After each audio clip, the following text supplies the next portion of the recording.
দেখো বন্ধুরা, আমাদের বাড়ির পাশে বাওরের জল কি পরিমাণ হয়েছে, কতটা ভরে গেছে। আমাদের কলপাড় থেকে পুরো জল দেখা যাচ্ছে। তারপরে বারান্দায় বসলেও বাওরের জল দেখা যাচ্ছে। দেখো কি পরিমাণ জল হয়েছে। মানে আর কদিন হলেই পুরো জল আমাদের বাড়ির উঠোনে চলে আসবে। একটু ড্যাঙা নেই, দেখেছো, শুধু একটুখানি আছে। আর দুদিনের অপেক্ষা। বন্ধুরা, তোমাদের বাড়ির সামনে কারোর পুকুর বা নদী এরকম জলে ভরে গেছে? যদি তোমাদের এই রকম অবস্থা হয় অবশ্যই কমেন্টে আমাকে জানাবে। দেখো আমাদের এখানে কি অবস্থা, দেখেছো।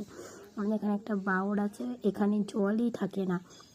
তো বৃষ্টির জলে কি পরিমাণ জল হয়েছে সেটা দেখো, দেখেছো।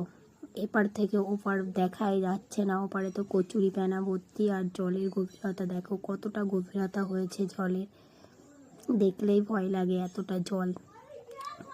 তো দেখো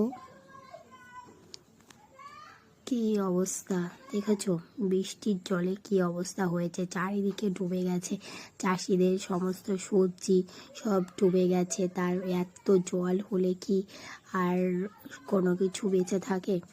দেখো পাশে অনেকের জমি ছিল, সেই জমিতেও জল উঠে গেছে। অবশ্যই কিন্তু কমেন্টে জানাবে তোমাদের ওখানে কি পরিমাণ জল।